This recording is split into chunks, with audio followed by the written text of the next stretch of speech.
Здравствуйте, сегодня у нас 30 сентября 2020 года, отправка двигателя 11183 без навесного оборудования. Дополнительно клиент заказал генератор, вот в коробочке он лежит запакованный, соответственно 110 ампер или 115, то есть соответственно двигатель без навесного оборудования. Из навесного здесь маховик, видим.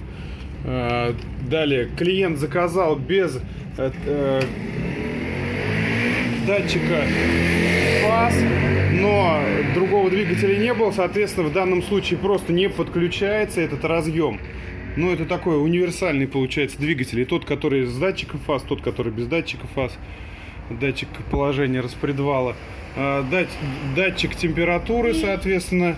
Здесь у нас масляный фильтр, ГРМ полностью закрытый, со шкивами, с роликом. Далее тут у нас шкив коленвала, свечи, сапун со щупом, шланг сапуна. Значит, так вот видим шкив, ГРМ закрытый, поддон, соответственно, и клапанная крышка. Все это у нас отправляется в город Кандалакша транспортной компании КИТ. Сейчас мы уже, или GTD она сейчас называется, сейчас мы уже перегрузили в кузов грузового автомобиля, приехавшего забирать груз. Далее в транспортной компании будет сделана деревянная обрешетка и страхование груза.